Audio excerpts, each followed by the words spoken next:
복된 소식 아름다운 소리 AM 1590kHz 시카고 기독교 방송입니다.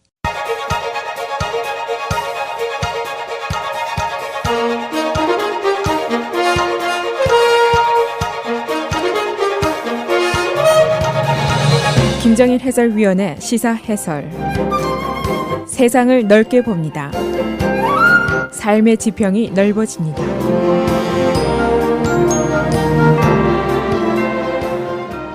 시사해설입니다. 대법원 판사 앤토닌 스칼리아가 지난 토요일 날 갑작스럽게 별세했습니다. 이 사법부 최고의 판사가 사망을 했으니까 그 자체가 쇼킹한 뉴스지만은 실은 그 여파가 여기서 그치지를 않습니다.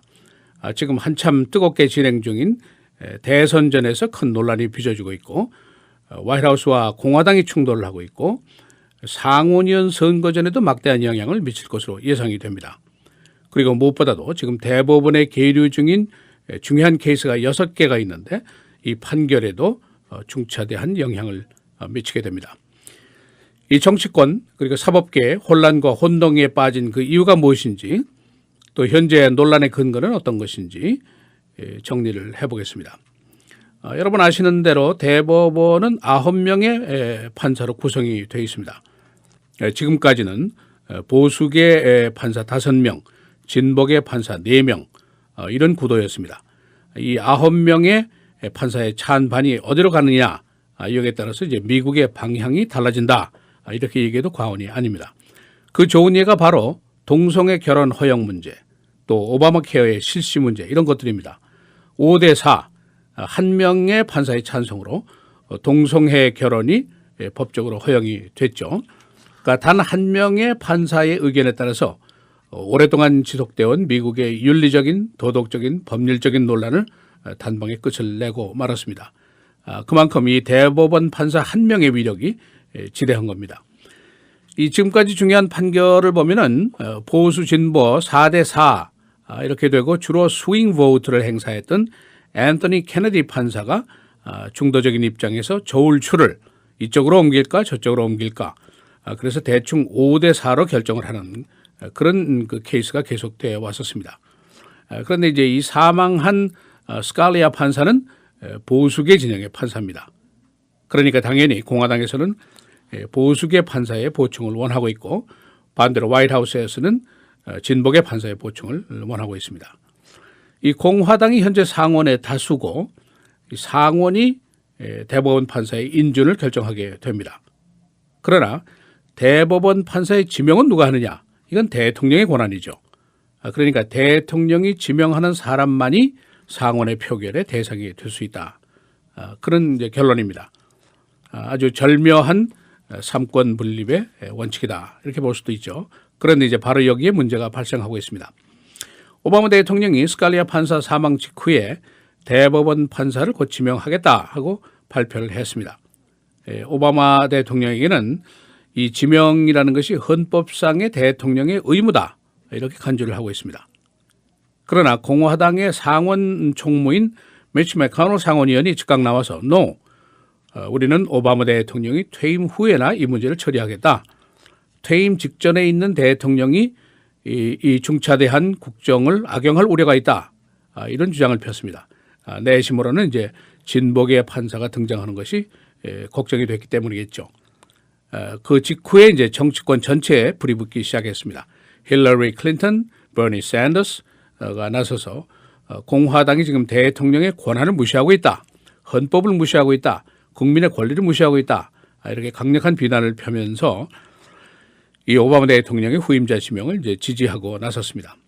그러나 반대로 공화당 대선 후보들, 도널드 트럼프, 테드 크루즈, 마르코 루비오 이런 사람들은 이제 매치 맥카노 상원의원을 당연히 지지하게 됐습니다.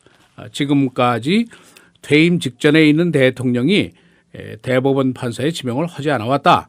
이렇게 얘기를 하면서 대통령의 권한이 악용될 우려가 있기 때문에 우리는 반대한다. 이렇게 반론을 제기했습니다. 도널드 트럼프는 아주 그답게 지명하려면 해라. 그러나 상원에서는 delay 계속 연기시켜라. 그러면 결국 될 거 아니냐. 이제 그런 주장을 했습니다. 그런가 하면 진보 언론 쪽에서는 대통령의 헌법상의 의무를 존중해라.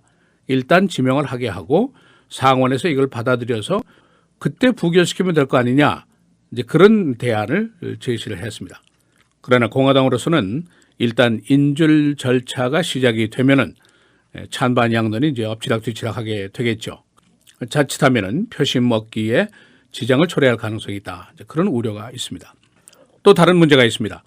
만일 공화당의 반대로 대법원이 지금 이제 한 사람 빠진 8명의 구도로 가게 되면은 여러 가지 중요한 판결에 중차대한 영향이 미칠 수가 있습니다. 이 법상으로는 대법원 판결이 4대4 타이가 되면은 하급 법원의 판결이 그대로 유지가 되도록 이렇게 되어 있습니다. 예를 들면 이민 행정명령을 지금 이제 오바마 대통령이 했는데 그 내용은 여러분 잘 아십니다. 400만 명의 불법 이민자들의 추방을 한시적으로 유보한다. 그동안에 일할 권리를 부여한다. 이건데 이거 이제 항소법원에서 거부했죠. 대통령의 권한을 넘어선 명령이다. 이렇게 판결을 해서 지금 실시가 중지되어 있습니다. 만일 이 케이스가 이제 대법원에서 처리가 되고 4대4의 그 표결이 나오게 되면은 오바마 대통령의 이민 행정명령은 그냥 그 자리에서 수포로 들어가게 됩니다. 그런데 지금 이제 현재 계류되어 있는 중요한 케이스들이 여러 가지 있는데 이민개혁명령 문제가 있고 낙태의 권리 문제가 있고 노조의 권리 문제 또 선거구획 재정리 문제 그리고 affirmative action 대학 입학에 소수계의 인정 요소가 배려될 수 있는 것인가 이런 문제들이 지금 걸려 있습니다. 또 다른 예를 하나 들면은 climate change 기후변화 케이스 파리 협약이 있었고 국제적으로 인준이 된 사항이지만은 미국 국내에서는 공화당이 반대를 하고 있습니다. 배기가스를 규제하는 것은 반대하고 있는데 그 이유는 이제 석탄 산업의 위축이라든가 경제에 위축되는 것을 이유로 들기 때문이죠. 그런데 이제 지난 화요일에 표결에 붙였습니다. 스칼리아 판사가 사망하기 전이죠. 부결 조치를 했습니다. 만일 이번 주 금요일 날, 그러니까 일주 후에 이 표결에 붙였으면은 다른 결과가 나올 수도 있다. 이제 그런 그 가능성이 있습니다. 지금 양당이 논쟁을 벌이고 대선 후보들이 이제 논쟁을 벌이고 이것이 이제 투표에 막대한 영향을 미칠 가능성이 있다. 그런 얘기입니다. 이번 예선전에도 영향이 미칠 수 있고 더 나아가서는 상원의원 선거에도 영향이 가능하다. 그런 예상들이 나오고 있습니다. 예를 들면은 가장 그 현직 상원의원이 선거에서 취약한 주들이 있는데 일리노이 주가 바로 그 주입니다. 그리고 뉴햄프셔, 오하이오, 펜실베니아, 위스콘신 등인데 여기에서 이제 이 문제 때문에 상원의원 선거전에서 영향이 있을 수 있다. 이제 그런 예상이 나오고 있습니다. 이 가뜩이나 금년도 대선전이 예측 불허의 아주 그 불규칙한 선거전이 지금 진행이 되고 있는데 생각지도 않았던 대법원 판사의 사망까지 겹쳐서 정치권을 더 복잡하게 지금 만들고 있는 것이 현실입니다. 오바마 대통령이 곧 후임 대법원 판사를 상원이 이제 휴회 후에 돌아오게 되면은 지명을 하게 될 것으로 지금 계획을 하고 있습니다. 그 이후에 이제 공화당이나 대선 후보 쪽에서는 이제 여기에 대한 강력한 반대를 이제 또 할 것으로 예상이 됩니다. 지금 복잡한 상황인데 국민들이 이걸 대통령의 헌법상의 권리로 간주를 하게 될 것인지 아니면은 차기 대통령이 해야 될 일로 간주를 하게 될 것인지 이것도 여러 가지 면에서 큰 영향을 미치게 될 것으로 예상이 됩니다. 시사해설 김정일입니다.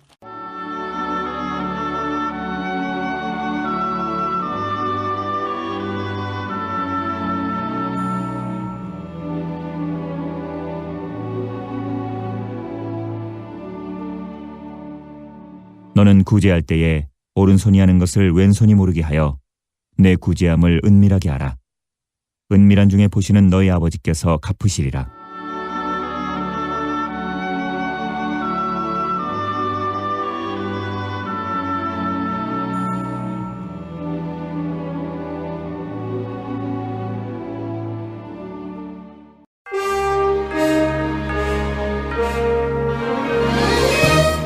헬라이디였습니다. 대법원 판사 앤토닌 스칼리아 별세 이후에 후임자 지명을 놓고 정치권이 충돌하고 있습니다. 오바마 대통령은 헌법상의 의무 이유를 들어서 지명을 한다는 계획이고 공화당은 차기 대통령이 지명을 해야 한다는 주장입니다.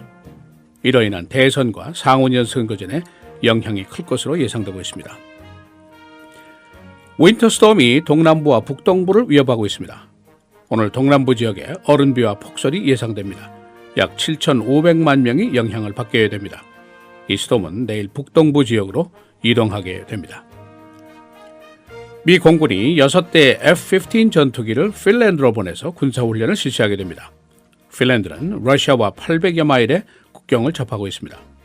러시아의 최근 공격적인 태도로 유럽 지역의 국가들이 위협을 느끼고 있습니다. 사우디가 동맹국들과 사상 최대 규모의 군사훈련을 벌였습니다.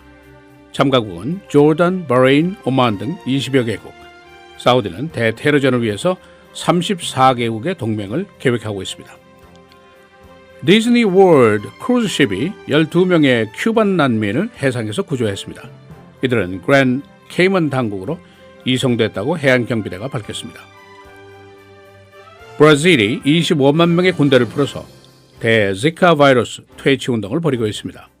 브라질 올림픽이 오는 8월 5일부터 21일까지 리오데자네이루에서 벌어지게 됩니다. 어제 시카고 지역의 윈터스톰으로 오헤아 그리고 미드웨이 공항에서 약 400여 대의 항공기가 운항 취소됐습니다. 오늘 아침 두 공항이 거의 정상화되고 있습니다. 댄 라이언에서 어제 3중 충돌 교통사고가 일어나서 8명이 중경상을 입었습니다. 사고 지점은 댄 라이언 71가, 주 경찰은 이 지역을 임시 폐쇄했었습니다. 오늘 President Day, 연방 공휴일입니다. 각급 정보기관, 도서관, 공립학교, 우체국 등이 휴무에 들어갔습니다. 그러나 UPS, Federal X는 평상시처럼 업무를 계속합니다. 오늘 날씨입니다. 주 후반부터 기온이 상승할 것으로 예보가 됐습니다. 오늘 내일 모레까지 계속해서 흐리고 오늘 최고 34도, 내일 39, 수요일 31도입니다. 목요일, 금요일 계속해서 맑고 흐리고 목요일에 최고 40도, 금요일은 54도까지 올라가겠습니다.